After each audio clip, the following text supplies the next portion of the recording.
ETV, The State, the Greenville News, the Island Packet, the Beaufort Gazette, the Sun News of Myrtle Beach, the Herald of Rock Hill, and the Item of Sumter present ETV Debates. Tonight, Republican candidates for U.S. Senate. And now, your moderator, Dean of USC's College of Mass Communications and Information Studies, Charles Bierbauer. Good evening and welcome to tonight's primary debate among the Republican candidates for the U.S. Senate. Joining me tonight to ask questions of the candidates are Beth Paget of the Greenville News and Jamie Self from the State newspaper. Candidates joining us tonight are Bill Connor of Orangeburg, Lindsey Graham of Seneca, Nancy Mace of Charleston, Richard Cash of Anderson, Lee Bright of Spartanburg, Det Bowers of Columbia, and Benjamin Dunn, also of Columbia.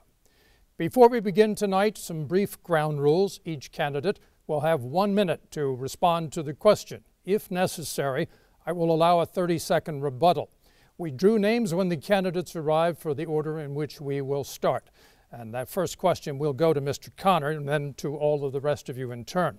This has been a contentious race by most assessments. We have a two-term incumbent, and we have 6 aspirants to replace him. Some of you have made some fairly harsh accusations in the course of the campaign so far. Senator Graham can defend himself. That's not my role here tonight. But what I'd like to know, and I think the voters would like to know, is if this is a referendum on Lindsey Graham, why then, Senator, do you have a target on your back? And why specifically, candidates, is this such a visceral campaign against Senator Graham? Would you start, please, Mr. Connor? Sure. And first of all, thank you, Senator Graham, for being here. Thank you. And thank the rest of the candidates. 20 years is too long. And Senator Graham, I think when you first came in with Newt Gingrich, a lot of great ideas. But after things like voting for Justice Sotomayor, voting for Justice Kagan, the TARP bailouts, a number of these things, it's come time, Senator, quite frankly, for somebody else to come in. It's not personal. I think you're a good man. But the issue is that we need new blood. I've already said I'm staying for only 2 terms.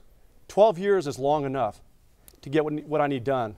George Washington took 8 years and set the country on its course. That comes down to the issue. And we'll go through various points, specific points. But I think all of us have gotten tired over time of the various things we've seen where near an election period, a lot of conservative rhetoric, but in the 5 years leading up to it, not as much in the way of action, Senator. Senator Graham, the order puts you up now. Yeah, we're electing a senator to serve in the next 6 years. Ladies and gentlemen, I think I'm the best qualified to represent our state. And I say that humbly. I know how to deepen the Port of Charleston. If we don't get that right, we're in trouble because 1 in 10 jobs are at risk. When my state needed me to fight the unions, I was there in an effective way against the NLRB's effort to shut down Boeing. I'm proud of my record. I have been endorsed by the Chamber of Commerce, the NFIB. I've got a fiscally conservative record. I got a 100% pro-life record. But it is about the future. Our country is at risk. Barack Obama's foreign policy is failing. Radical Islam, contrary to what he will tell you, is on the rise. Those who have fought so bravely since 9/11, there's nobody in the Senate well, they'll have their back better than I will. I understand the threats we face, the needs we have here at home, and if I go back to the Senate, it's with a purpose to rebuild this party and to take care of those who've had our back and make sure that we in South Carolina have a voice that people will listen to and respect. Thank you. Ms. Mace. First of all, I want to thank you all for having us here this evening in our first debate with Senator Graham. I first want to say that I am not a politician. I'm a wife and a mother and a successful small business owner. In fact, 6 years ago, I started my own company called the Mace Group doing technology and marketing consulting. And I've worked with small businesses, startup companies, entrepreneurs, and also some larger companies as well. I believe that career politicians are the problem. They're not the solution. And I've spent months over the course of this campaign listening to the people of South Carolina. And I firmly believe that they are ready for someone new. They're ready for a principled leader. They're ready for a new voice. And I'm here tonight because I am ready and willing to step up to the plate and serve the people of South Carolina. I will be a conservative voice every year, not just in an election year. Mr. Cash. Senator Graham, you often say that you are a conservative leader who gets things done, but part of my challenge and reason for being in this race is it doesn't matter if you're getting something done if it's the wrong thing. In 2007, you championed immigration reform that became known as Grahamnesty. The citizens of South Carolina soundly rejected that, and you have brought it back this year because you feel like it's what you think is best for South Carolina. You're not listening to South Carolina. I believe that you don't show what your core principles are. No one knows what your principles are, how you make these decisions. I have campaigned for a year. I believe the American heritage is built upon the principles of Christianity, capitalism, and the Constitution. Those are my guiding principles. I've made that clear and up front. And I believe it's not enough to say that you're someone who can get things done. I present myself as a principled leader who will get things right. Senator Wright. There is, I think many of us on this stage would probably say that they would much rather Senator Graham have done a good job. We would much rather have him led the fight against Sotomayor and Kagan, which we like to criticize John McCain in this state, but John McCain took the floor fighting against Supreme Court nominees that Senator Graham voted for. So we would like to have someone to go to Washington to fight for South Carolina principles, fight for South Carolina beliefs, and not run so hard to work with the other side, to work with the Democrats. I mean, for goodness sakes, there's social media out trying to get Democrats to vote in this primary, in our primary, that ought to be closed. And that is just, if you stood for Republican principles, you wouldn't have to resort to those type tactics, making phone calls to known Democrats trying to get them to turn out in the Republican primary. If you stood for core principles, if you did not support amnesty, if you did not support much of Obama's agenda, we wouldn't be here tonight. We'd much rather be out supporting you, waving signs for you, but you haven't done the job. We're here to tell South Carolina you haven't done the job. You might have the money, but we've got the message, and we hope to see you in a runoff in 2 weeks after the 10th. Mr. Bowers. In 1775, there was a shot that was heard around the world. It began in Lexington and Concord. Wasn't long before it was at Bunker's Hill, and then it was in Waxhaw, Kings Mountain, 96, Camden, and Charlestown. There's time for another shot to be heard around the world. I have 5 granddaughters, and their birthright is being taken away from them. The reason I'm in this race is I have an awareness of the duty that's placed on us for the next generation. They are those whose greatest interest is in the next election, or their special interest or special interest groups. That's not my interest. I do have a special interest. My special interest is the interest of the Founding Fathers and those who come after us. The next generation is critical, and our hope lies in all that we give to them. We cannot afford to take away what's been given down through the ages, and I'm here to fight for that hope. Mr. Dunn. In terms of Senator Graham, if you truly are conservative, then it is not necessary to spend several $1 million in advertisements to prove it. I would like to go to Washington to decrease spending across the board, to divest power from the federal government back to the states where it belongs, and to do everything I can at every stage of the process to advance conservative principles. That's why I'm running, and that's why I'd appreciate your support. Next question will come from Beth Padgett, and she will start with Senator Graham. Start with Senator Graham. I'll tweak it just a little bit for the rest of the panelists. Senator Graham, one of the main criticisms we've heard from you in this election is that you're too eager to compromise with Democrats, that you rush across the aisle to forge a compromise, and in doing so, weaken the Republican Party's position sometimes. How do you deal with that criticism? Well, at the end of the day, my job is to represent my state's interests and put my nation ahead of the party, but I love the Republican Party. The reason I'm going to win the primary overwhelmingly, I hope, is because I'm a Ronald Reagan Republican. I like Ron Paul, but I'm not a Ron Paul Republican. I'm a Ronald Reagan Republican that believes it's not good to get to the left of Obama on foreign policy. Immigration is a problem that's not going to get fixed by yelling about it. President Bush led the effort to fix immigration, and God, I wish we'd been successful. Why do you have 11 million illegal immigrants? They come here to get a job. You need to control who gets a job. You need to secure your border. I got that.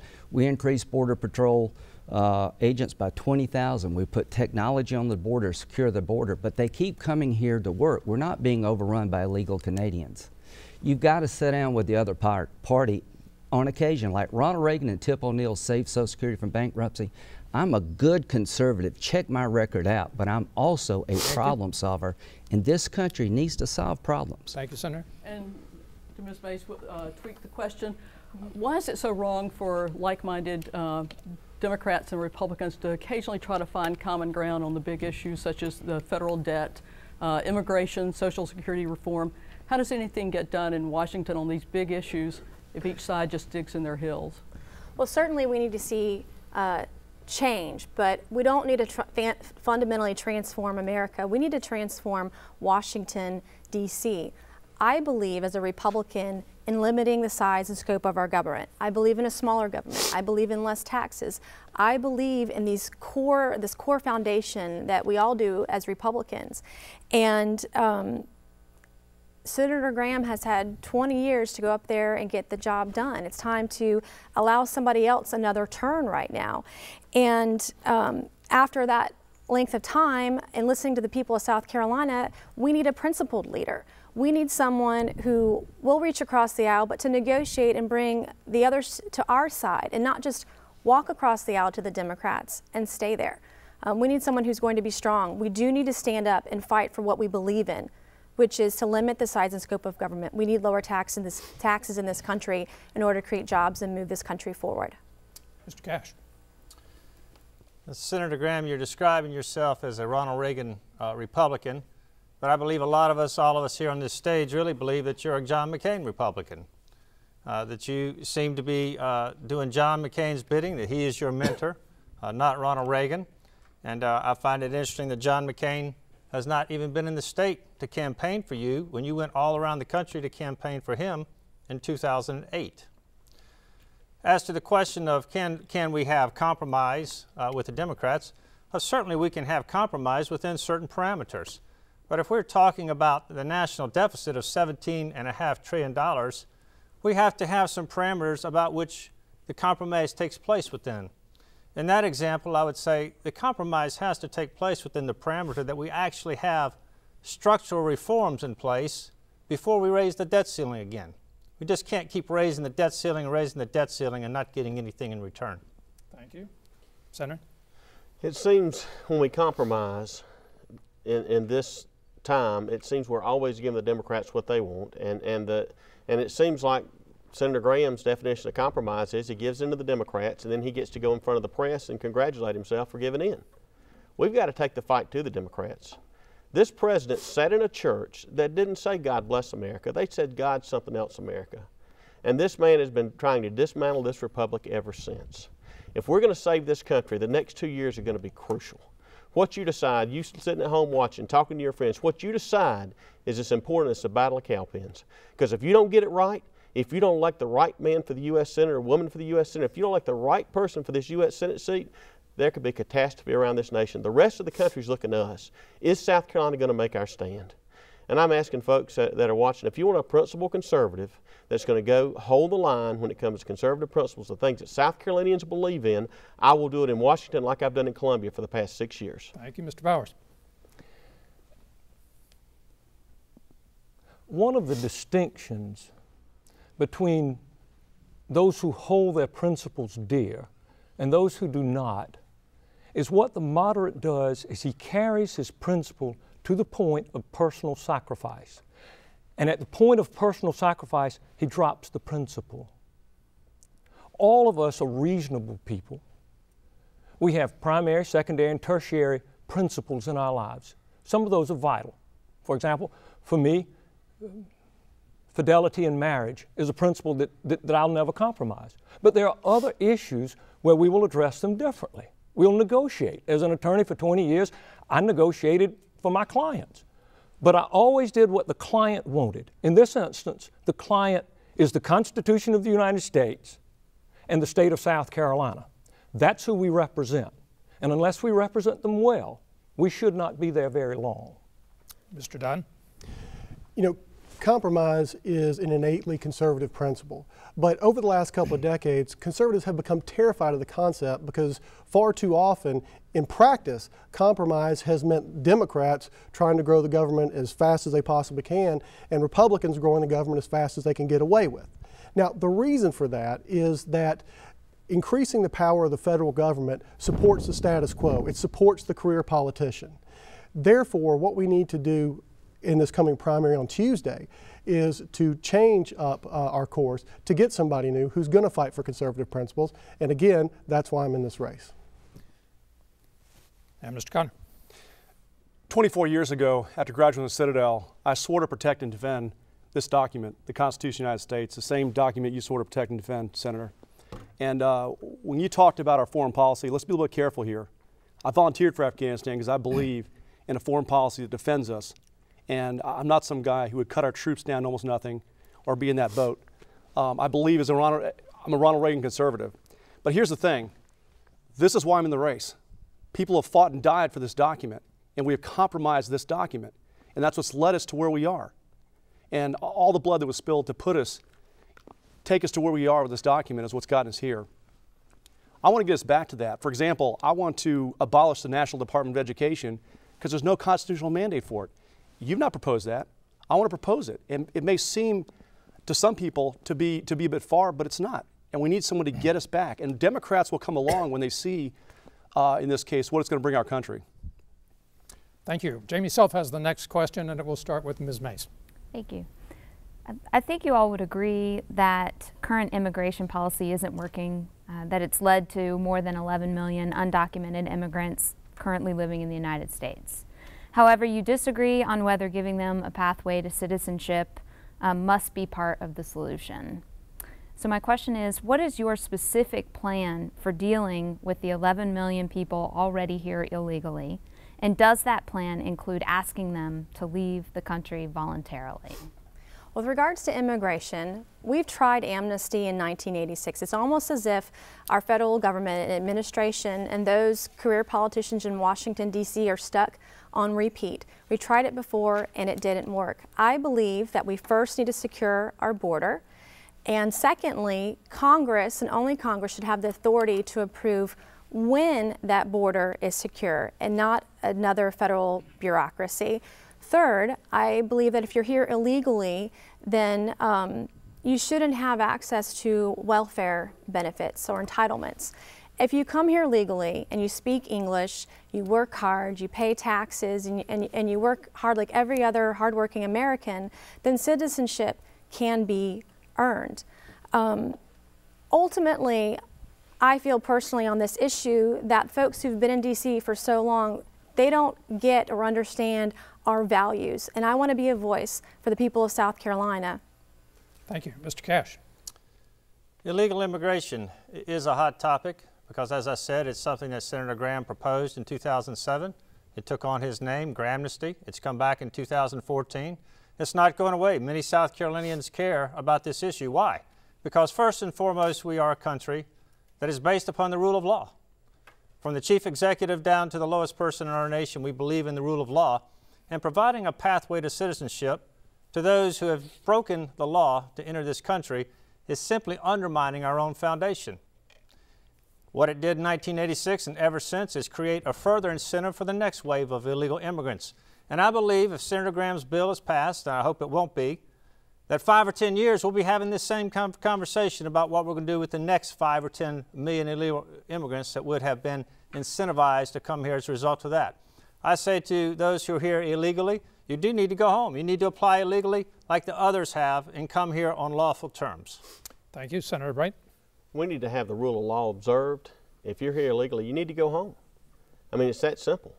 And we've got a president right now who is ignoring laws that have been passed by Congress and creating his own laws by executive fiat. He has ignored his signature piece of legislation, the Unaffordable Care Act, or he likes to call it the Affordable Care Act, but he's ignored that signature piece, changed that law, modified that law without consulting Congress. He's done it with the DREAM Act on immigration. This president's absolutely out of control. And now that he's traded one deserter for 5 terrorists, some folks are realizing maybe we need to talk about impeachment. This president is dangerous and he's got to be stopped. We've got to survive the next 2 years. What he wants to do is bring in these immigrants. Senator Graham went in front of La Raza and said he was going to tell the bigots to shut up. Now, by bigots, he meant us who wanted to stop these folks from staying here who are here illegally. And what I've got to say is this: the South Carolina people need to be heard. This is our opportunity to be heard On June 10th, you can tell Lindsey Graham that we need to tell illegal immigrants to go home. Thank you, Mr. Powers. Y'all, we live in the greatest country in the history of this world. Most of the people in the world want to come here. We don't hear about people breaking into North Korea. We don't hear about them trying to get into China. They come here because you are the most exceptional people God has ever placed on the face of this planet. Our culture is special. All cultures are not equal. They're not. And anyone that thinks they are, just ask someone who risks to come here illegally. That person knows they're not equal. What we need to do is we need to remove the magnets for those who come. We're just not in favor of amnesty. We have 3 sons, and when they were little, the one rule my wife and I had was never reward lawless conduct. It works with child rearing, it works with nation building, it works with immigration. Thank you, Mr. Dunn. Yes, sir. I cannot support amnesty for illegal immigrants. I think that you don't earn some sort of benefit just because you've been able to break the law for a certain period of time. That undermines respect for the rule of law, as well as cheapens the value of the very citizenship that these folks are supposedly here to get. What I do support is expanding the E-Verify program nationally. Now, unlike Senator Graham, I don't believe that the federal government has any business keeping tabs on individual citizens, and I don't support any kind of program under which the federal government would issue some sort of national ID card.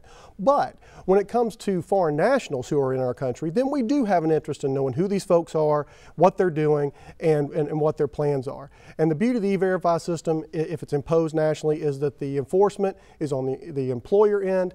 And so once you dry up that pool, that labor pool, that largely takes care of the problem. It's not a 100% solution, but it's a 90+% solution to the problem, and we already have it in place. Thank you, Mr. Connor. Thank you. One thing you see in the military is you go to different countries and you see that if immigration is not controlled, countries do fall apart. And it's not just the illegal problem right now. And frankly, we've got the laws in the book. That is a constitutional mandate to set uniform rules of naturalization. But also, I'm going to go somewhere that some people think is politically incorrect, is our legal side is out of control. We're using a diversity lottery. And then up to the 1970s, it was about $250,000 a year. It's now over $1 million a year. We've really got very few controls, so we allow Chechens that caused the Boston bombing off a system that makes no sense whatsoever. So I think there needs to be all-around change right now to fix our immigration system, and it comes down to our nation. We are the greatest nation on earth. We are.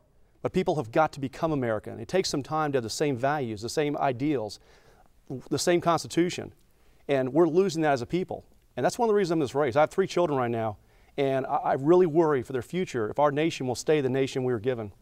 Thank you. Senator Graham, you're the last on this question. You know, one principle I have that I try not to abandon is not to worry so much about me, but my country and my party. I don't take the path of least resistance. Why? What is in it for a Republican in South Carolina to be talking about this issue? Not much. George W. Bush brought up illegal immigration, and he tried to fix it. God bless you, President Bush. It is a national security problem. It is an economic problem. It is a cultural problem. Amnesty, folks, is doing nothing. There are no Democrats here, but where I work, there are 55 of them. And here's my goal, is to fix it once and for all. Not do what our friend Ronald Reagan, my great hero, did. Give 3 million amnesty and not secure your border and control who gets a job. It is a job problem. That's the magnet debt.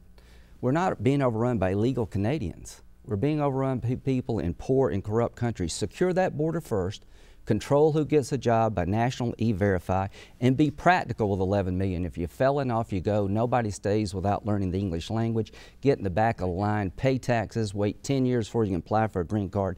That is a practical solution to a hard problem, and let's fix illegal immigration.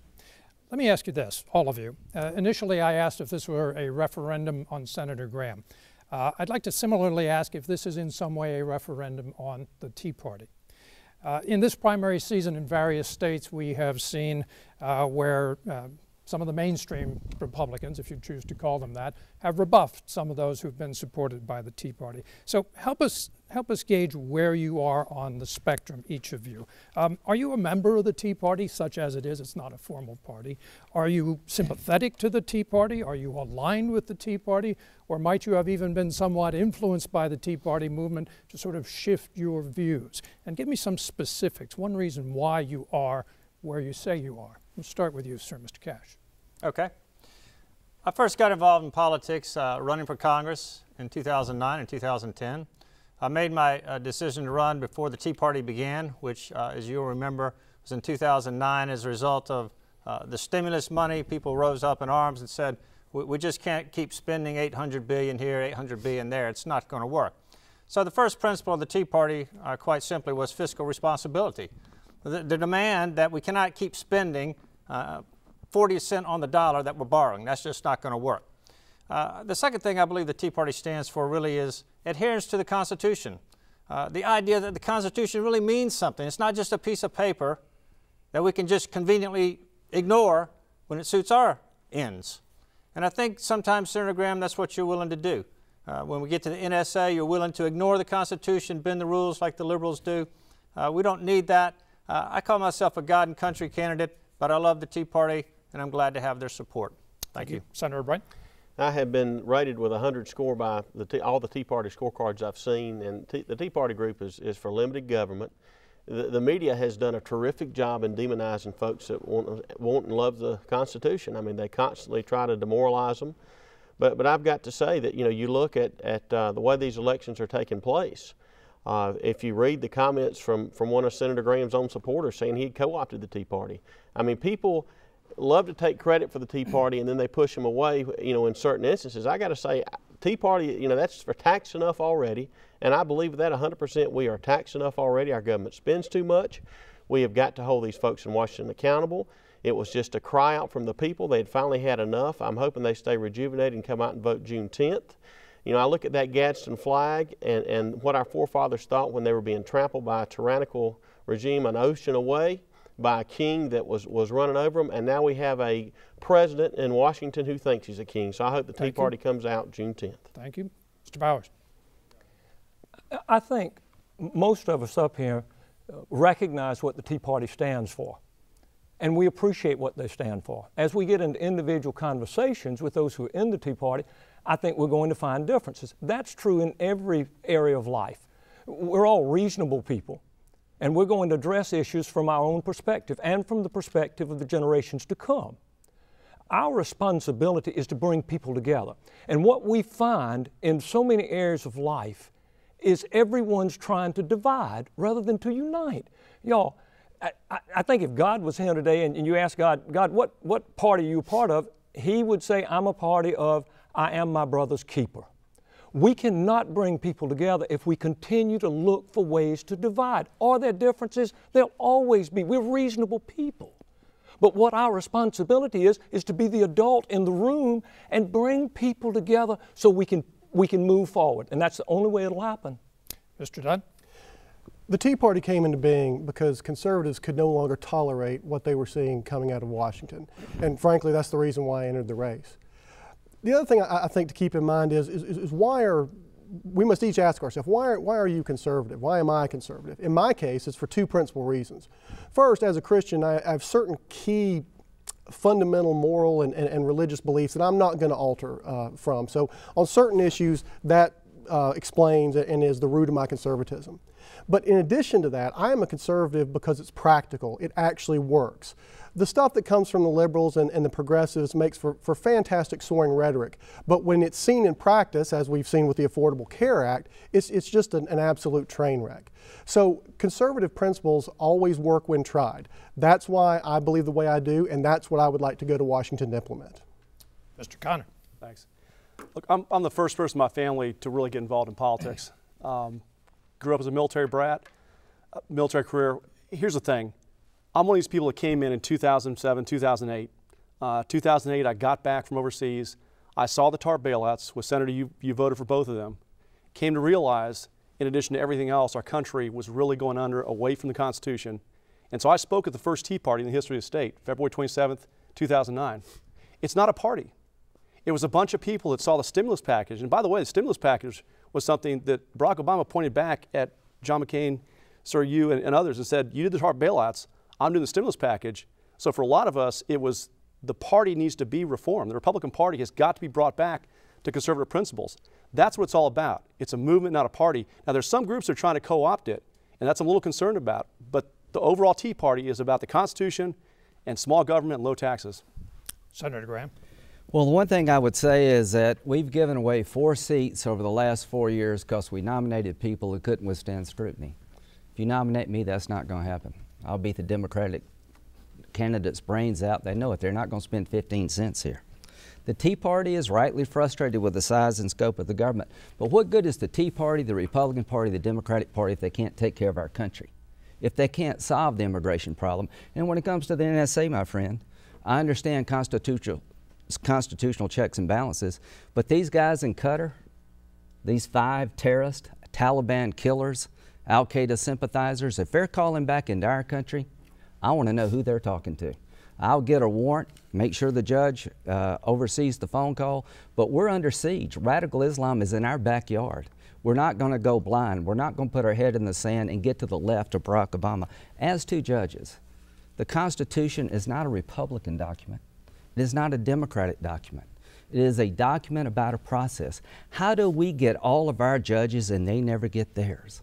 60% of the Supreme Court nominees never had a roll call vote. Strom Thurmond voted for 23 Supreme Court judges and only voted no twice. Ms. Mace, you have the last response on this question. This is not a referendum on any corner of the Republican Party. This is a referendum on Washington, D.C. This seat has been held for 60 years, 6-0 by 2 people, and Senator Graham has been in Washington for 20 years. Many people that I've talked to across the course of this campaign have lost trust, not only in President Obama and his administration, but also in our government at every level.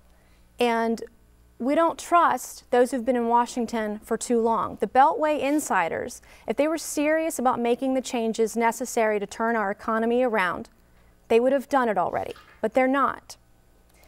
This is about living rooms versus the lobby. This is about big government versus small. If you trust this government, this administration and career politicians, I'm not your gal. Thank you. Next question is from Jamie Self, and it will start with Senator Bright. Right. So on the campaign trail, we hear a lot about out-of-control spending in Washington. We hear a lot about a $17 trillion deficit and how we need conservative principles, and we can't change Washington until we change who we send there. So tell the viewers, tell the voters now, if you are elected, what specific federal program or service should South Carolinians be willing to cut or live without in order to help reduce the nation's spending and deficits in a meaningful way? How deep will those cuts be? Senator. We're going to have to make some tough decisions. I'll give you a prime example. We have Boeing here in South Carolina. Boeing relies on the Ex-Im Bank. They're a large benefactor of the Ex-Im Bank, but they're a $95 billion market cap company. And we can't subsidize any companies with this federal budget. And that's a tough decision. I'm willing to say that in my home state, because what happens is, when I ran for the first time in 2004, I made this comment on the campaign trail and was able to win an election in 2008 and 2012. And what I said is, I'm not going to Columbia to get Spartanburg's piece of the pie. I'm going down to shut down the bakery. I'm not going to go up to Washington to try to get our piece of the pie. I'm going to try to stop that wasteful spending up there. It's out of control. Corporate welfare, personal welfare. We've got to get back to the Constitution. If we'll get back to the parameters of the Constitution, if we'll get rid of, I agree with Bill Connor, I've been talking about getting rid of the Department of Education. I make the argument that when the governor of Texas had a little trouble remembering the 3 agencies he wanted to eliminate, let's talk about the 3 federal agencies we ought to keep and let's name them. I mean, this federal government is out of control. We need to stop it. Thank you, Mr. Powers. Thank you. Jamie, I think the way you balance the budget, the way you come back to a commonsensical address to governance, you repeal the Affordable Care Act. Obamacare is just unacceptable to the people of South Carolina. You eliminate the Department of Education. You eliminate the Department of Energy. You reduce significantly the budget of the Internal Revenue Service, Health and Human Services, and the EPA. You take away the regulations that are strangling small businesses. I was with a gentleman day before yesterday at a Republican gathering, and I asked him, tell me how present regulations are affecting you. He said, I presently have 100 employees. Next year this time, I don't think I'll have over 22 to 28 of them because we cannot comply and keep our business going. Profits are what make businesses work. We've got to do away with anything that saps up all the profits. Mr. Dunn? Yes, sir. We absolutely must repeal Obamacare. The Affordable Care Act is an absolute train wreck, and it's destroying our nation's health insurance system and will shortly destroy our nation's health delivery system. In addition to that, departments such as the U.S. Department of Education, Energy, Commerce, and Labor, much of their spending could either be eliminated or merged into other departments, which would find some savings. But the real cost that is going to kill us are the entitlement programs, and specifically Social Security, Medicare, and Medicaid.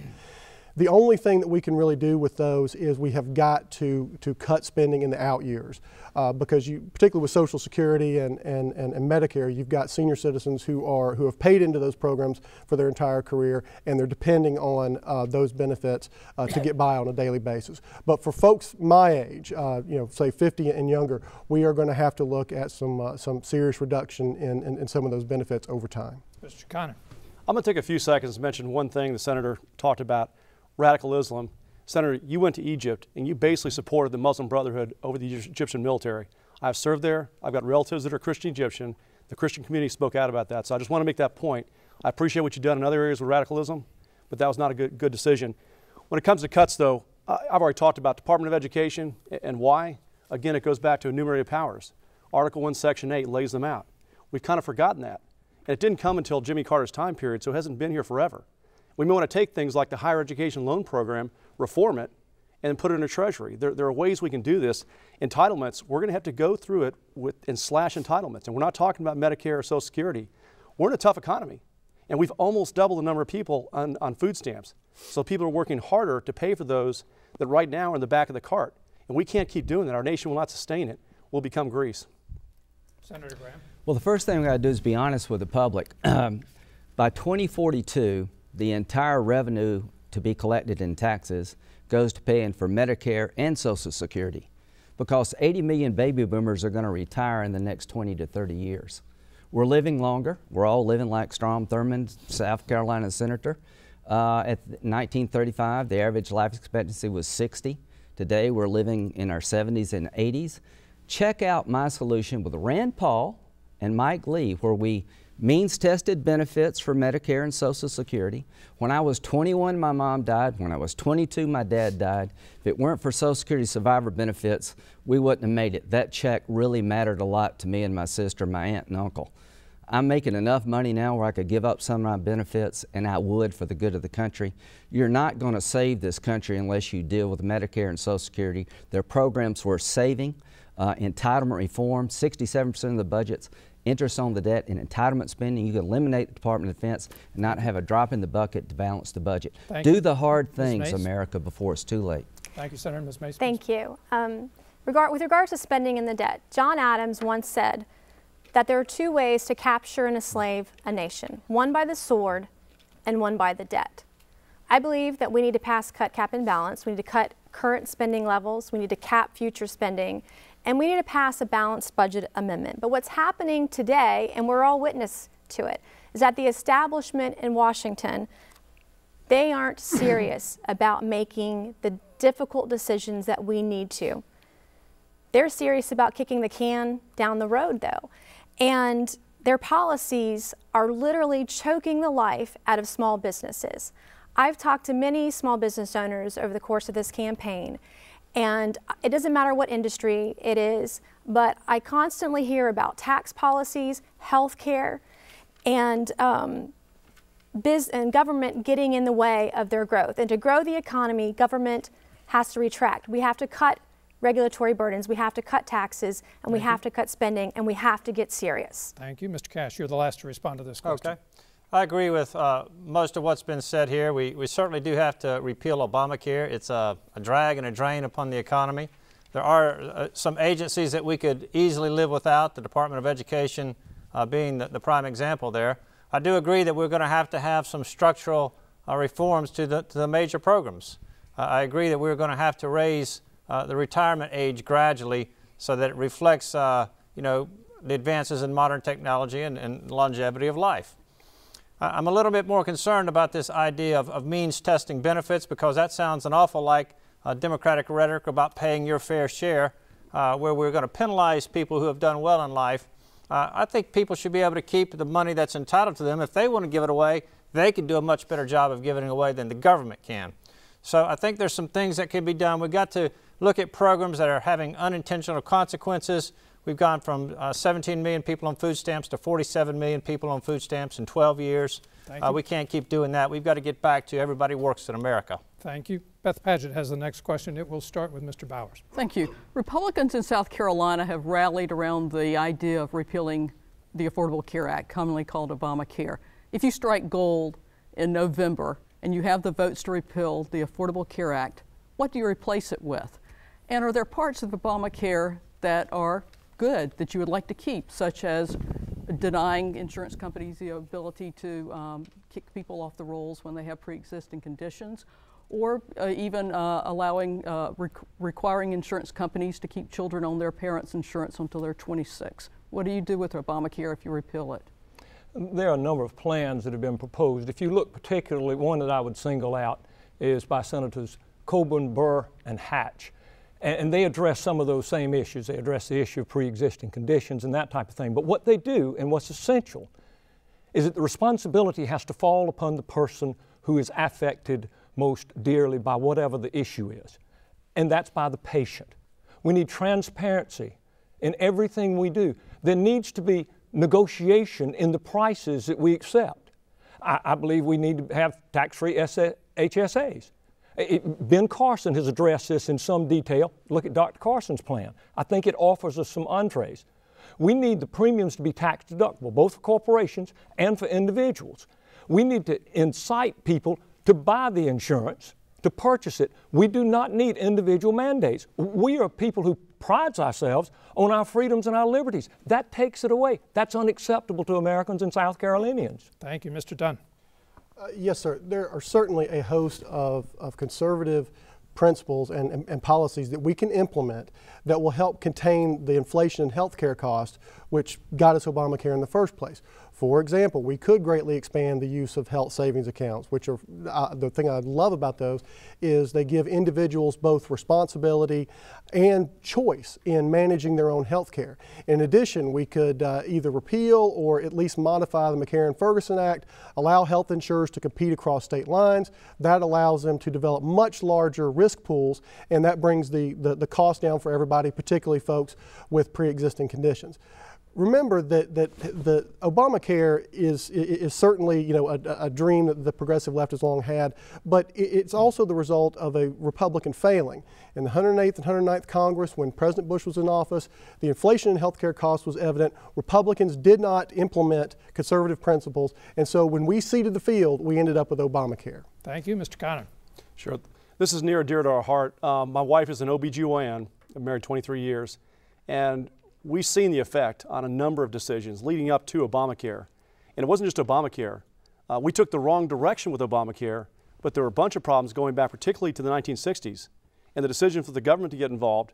And the problem was it got involved and only reimbursed at a small fraction of the prices. So what happened was doctors and practices and hospitals had to raise the prices. And then you had the laws in the 1980s forcing every hospital to take everybody, despite the fact we had charitable institutions that could have covered a lot of those issues. And then you had the Electronic Records Act in 2008. And by the way, that was voted on by a number of Republicans as well. And that really caused problems within private practices, including practices like my wife's. So we need to repeal Obamacare. We also need to take a look at going back to free market principles and lessen government regulation. That's what's gotten us here. And that's where I take it, cross-state competition, a number of things we can do. But look at the problem is government. That's not the solution. Senator Graham. Well, the Democratic Party owns Obamacare. Every Republican voted against it, every Democrat voted for it, and Obamacare, Beth, is not about the uninsured. It's about driving the private sector out of health care. getting the private sector to drop coverage and hurting us all in these exchanges, so you'll have government-run health care from cradle to grave, the European model, what Obama's been dreaming about. All the people who signed up on the exchanges in South Carolina, 90% get a subsidy. The whole idea of Obamacare is to destroy the private health care market and put us in government-run health care. The ideas that we all believe in is open up the market. Jim DeMint's got a heck of an idea. You take the employer deduction and you give it to individuals. You allow individuals to have deductions for their purchases, so individuals can buy policies all over the country. Knock down this monopoly of states and let purchases go everywhere. But at the end of the day, if you don't have the White House, you're not going to get there. It is all about winning elections and turning around this country before it's too late. Thank you, Ms. Mace. Yes, we need to repeal Obamacare in full. I believe in the free market. I believe in competition. Under Obamacare in some states today, there's not even competition across county lines, let alone state lines. We need to have competition across state lines. We need to have portability, whereby if you have insurance with your employer and you change jobs, you're able to take that insurance plan with you. These tweaks will be able to drive down the costs of health care and increase the quality of care for more people. So more people will have access to better care at less price. I know I sound like a broken record, but I spent a lot of time listening to the people of South Carolina and listening to business owners. I believe that small businesses are the backbone of the economy. I talked to one small business owner a few months ago, and his scenario is very similar to others. They previously, before Obamacare, were able to pay the health care premiums for their employees. And under Obamacare today, because they're seeing a 36% increase, they are no longer able to afford to do so, and he doesn't know how his employees will either. Thank you, Mr. Cash. I believe we've got to begin with the first principle, which is that health insurance is not the government's responsibility. Insuring and taking care of my health insurance is not the government's responsibility any more than it's the government's responsibility to feed me or to house me or to clothe me. So let's begin there. Obamacare is not going to work. The VA scandal is just a foreshadowing of what's coming for all of us the longer Obamacare goes on. So we've got to get rid of Obamacare. We've got to have portability, the ability for your insurance to follow you from one job to the next. I don't think insurance companies need to be forced to cover people with pre-existing conditions as if they didn't have pre-existing conditions. I mean, that's a distortion of free market principles. I believe one thing that's very important is we need tort reform. We need tort reform, medical malpractice reform, and Senator Graham, you voted against that in 2004. Thank you. Senator Bright, you have the last response to this question. Well, Obamacare is a job destroyer. It is a disaster, and we are, you look at China now, China people are paying for health care. I mean, they're paying cash. They basically pay the doctor under the table cash to be seen. I mean, we've got to get to a system to where we're responsible as individuals for our own health care. We need to go, and this selling across state lines is a wonderful idea, but we got to remember where this all started. This was FDR when he had wage controls and didn't want, people couldn't have raises, so this was a backdoor through the union, and then the employers started providing benefits, and all the employers had to provide benefits. So let's remember the genesis of this. It's all where federal government got involved and created a problem, and now the ultimate solution is a single-payer system, which is where Obama wants to go. But I take issue to the fact that Senator Graham, everybody that's watching that's been paying attention, they remember the Ted Cruz filibuster, Make D.C. Listen, and Senator Graham, you voted cloture on Ted Cruz when he was trying to keep that budget from coming to the floor that was going to eventually end up with Obamacare being funded, and Ted Cruz knew that. Thank you. We have about 10 minutes left for this. I'd like to give each of my colleagues a chance to ask one question. We're going to pick up the pace, and I'll ask for 30-second responses in this round. Jamie, please. Okay. 3 members of the state's congressional delegation voted against a recent $1.1 trillion federal spending plan that included money for deepening the Charleston Harbor. Supporters say that project is vital to expanding the port in the state's economy. At the time, Chairman Bill Stern of the South Carolina Ports Authority criticized the move, and he told the Post and Courier, "If these no votes would have prevailed, we're stuffed." The authority's vice chairman said, "We look to our elected officials to watch out for South Carolina in our arena." So my question to you is, do you agree that as a senator, your responsibility is to watch out for South Carolina? And does that include voting in support of budgets that include money for projects back home? 30-second answer, please, starting with Mr. Dunn. Yes. What you have to understand is that while senators and members of Congress absolutely can and should take account of the interest of their particular state, that comes at a cost. And if you constantly try to bring money back home, then the cost of that is that our citizens are going to pay for the money that gets brought back to the other 49 states. Therefore, we have to be very judicious when we do this. Now, the Port of Charleston, ports and regulating those kind of things, I think are a legitimate federal function. Thank you. Mr. Connor.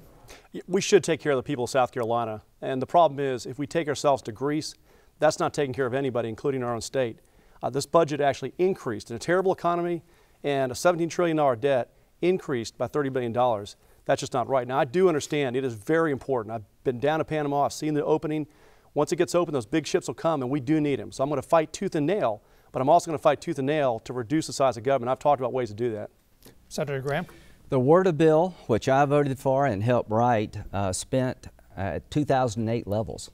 It was a fiscally responsible budget, but it also had money for Charleston and other ports, because our economy will die in South Carolina if we don't get Charleston deepened. So it was a spending reduction of 2008 levels within the Budget Control Act, and it had money for Charleston. I understand if we don't get this issue right, our economy's dead, and I'd rather lose my job than lose the Port of Charleston. Thank you, Ms. Mace. Right. That budget, Congress was given, the Senate was given 48 hours to read a 1,600-page budget. And in fact, mandatory spending, which is 60% of the budget, is going to increase by 80% over the next 10 years. I support the Port of Charleston. I believe in the Port of Charleston. I believe that infrastructure is a core function of government. However, I also believe when it comes to earmarks, when it comes to special project spending, we need to have an up or down vote. That project needs to win or fail on its own merit separately. Mr. Cash. I'm a Jim DeMint, fiscal conservative Republican. I believe obviously that we need the port deepened, and I do believe that is a function of the government. It's in the Constitution. But I believe we've got to go about it a certain way. DeMint was able to get away from the earmark process, which is so corruptive, to how money is distributed. The Port of Charleston brings in a lot of taxes, and that money needs to be allocated with the states having a little bit more say to it. Senator Bright. I would not have supported that budget, and we've got to fight against this spending. I mean, a $17 trillion deficit, we're going to break our country. If you notice, I mentioned the Ex-Im Bank. I will stand for principle. If you want someone that's going to vote like Jim DeMint voted in the U.S. Senate, then I'm your guy, and I'm willing to take on these tough issues. Yes, deepening the port's a federal issue, but I will not be held hostage. We need to take the fight to Washington, make our case, and start electing true conservatives to the U.S. Senate and to Congress, and get these budgets within order and fund the priorities and constitutional obligations, which funding the Port of Charleston is a federal government issue. Mr. Bowers, you have the last response to this question. Thank you. Our primary responsibility as a United States Senator is to uphold the Constitution. That comes first. Second is to represent the people of South Carolina. And there's no conflict there, because our people are constitutionalists. The difficulty we have with an earmark is that the political class lacks the political will to do what's right, and to do what's right in public, in front of everyone. It's sneaky, it's playing behind the scenes. That's not appropriate conduct for a trusted official. Could I just add one thing? If I could. No, we're not going to have time for that one, Senator. Beth Padgett has the next and probably last question. We'll get to defend his votes on Justices Sotomayor and Kagan in a second. But my next question is, why should the next Republican president of the United States not be shown some degree of deference, a large degree of deference, on his judicial nominations, especially to the Supreme Court? And was Strom Thurmond wrong when he adopted sort of the same principle and voted to confirm Ruth Bader Ginsburg and Stephen Breyer? Mr. I think it comes back. Connor has, I think, yeah, the first no question on this one. And 30 seconds again, please. Really brisk 30 seconds. Look, I love the Constitution. I've studied the Constitution in depth. It says advice and consent of the Senate. it doesn't say qualification, and the qualification is, what does that mean, graduate law school? Justice Sotomayor, Justice Kagan were radically liberal justices. And part of the issue of qualification is knowing the Constitution, that you understand the Second Amendment, that you understand the First Amendment. And, you know, two of the justices that dissented against prayer in public bodies were two of the justices, sir, that you nominated. And so that's something I just wouldn't do. Thank you. Senator? If you want conservative judges, let's elect a conservative president. Because the Constitution, I don't think, Mr. Connor, was set up to make sure that we get all of theirs and they get none of theirs. When you look at it, it's never worked that way. I broke the filibuster by Democrats using the logic here against Alito and Roberts. They're too conservative. My God, they represented a pro-life clinic. They represented big companies against environmental groups. They were qualified. Elections have consequences. Strom Thurmond voted for 23 Supreme Court justices, voted no twice, because elections matter. If you want conservative judges, folks, for God's sakes, let's win the White House. Don't tell the people of South Carolina that we're going to go to Washington, all of us, and we're going to lose elections, but the Supreme Court won't change. Thank you, Senator. Ms. Mace. That's not true. Ms. Mace, please. Thank you so much. In your role as U.S. Senator, it is to advise and consent on judicial nominees and appointments. I believe when you're determining those individuals, they should have a belief and an understanding of our Constitution and our Bill of Rights. These are rights that are God-given. These aren't rights that politicians let us have.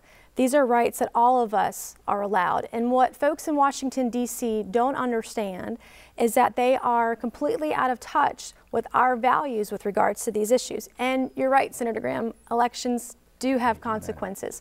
Our Republican primary is on June 10th, and Tuesday you have a decision to make.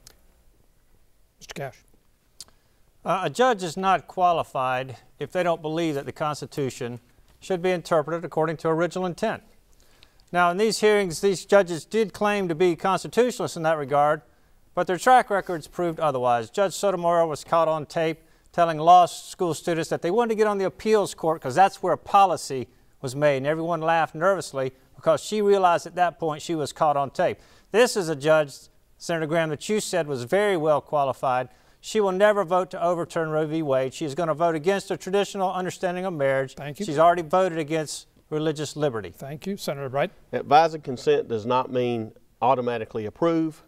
And I would like to take this opportunity to ask Senator Graham if he would publicly repudiate his decision to brag on Hillary Clinton, calling her one of the greatest Secretary of States of his lifetime in light of what's happened in Benghazi. Well, you're welcome to ask that question, but in the order to give the remaining candidates, we've got just a minute left. I'm going to move on to Mr. Powers. Senator can answer you later. Thank you. Y'all, for the past 20 years, I've been a pastor. I've been in the room with the lady when she made the decision. And I've been there in the hospital when that child was born. A litmus test for Supreme Court justice is a right to life. If we don't uphold that one, we've lost our republic. And Mr. Dunn. Yes, advice and consent of the Senate. Clearly, there's a political aspect to this. We as conservatives can only support justices who understand and have an originalist intent of the Constitution. Otherwise, we're giving away our republic. I'm also a little concerned that the VA scandal has not come up at all in this debate. I'm the only candidate here that has actually purported an actual plan to fix the Veterans Administration, and I would appreciate folks checking that out on my website. Well, Mr. Dunn, you're absolutely right. There's lots more that we could have addressed this evening, but our time is up for this. Thank you to all of our candidates for joining us here this evening. Thanks to Beth Paget and to Jamie Self. To see tonight's debate and any of the previous debates, visit scetv.org. For a complete wrap of the June 10th primary, Election Watch Palmetto Scene, that's Thursday at 7:30. And don't forget to vote on Tuesday. For everyone at ETV, I'm Charles Beerbauer. Good night.